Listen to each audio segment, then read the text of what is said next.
जखन ही रामचंद्र चलेला अवध संगे भेल लक्ष्मण भाई, संगे भेल लक्ष्मण भाई। सगुन पोथिया उचारो भैया लक्ष्मण, सगुन पोथिया उचारो भैया लक्ष्मण। कते दिन लिखल बनवास, कते दिन लिखल बनवास। कए दिन केरा एकरे महीने कए दिन केरा एकरे महीने कए बरस लिखल बनवास, कए बरस लिखल बनवास। तीसही दिन के एकरे महीने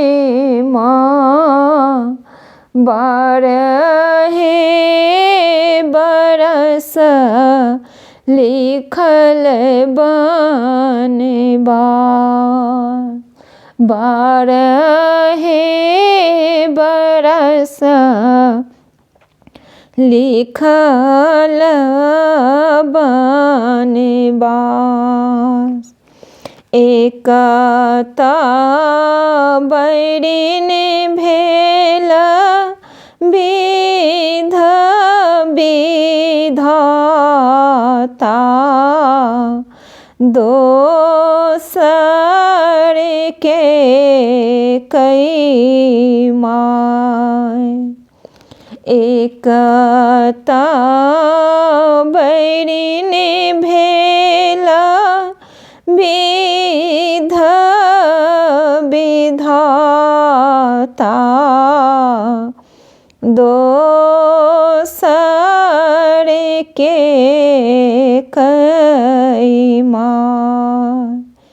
तेसर बैरिन भेल इहो रे पंडित,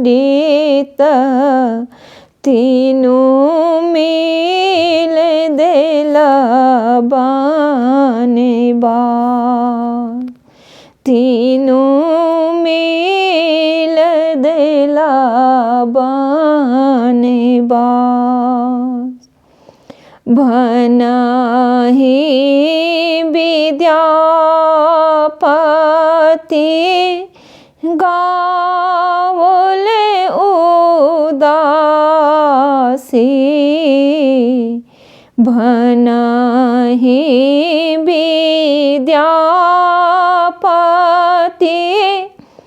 गावल उदासी।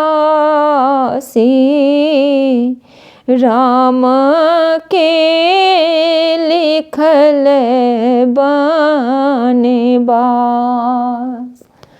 राम के लिखल बनवास।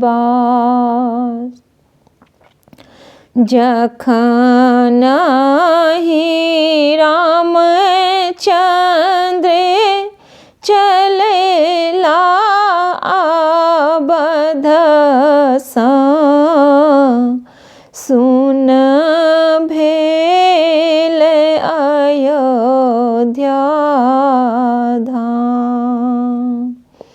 जखन ही रामचंद्र चलेला अवधसा, सुन भेल अयोध्या धाम, सुन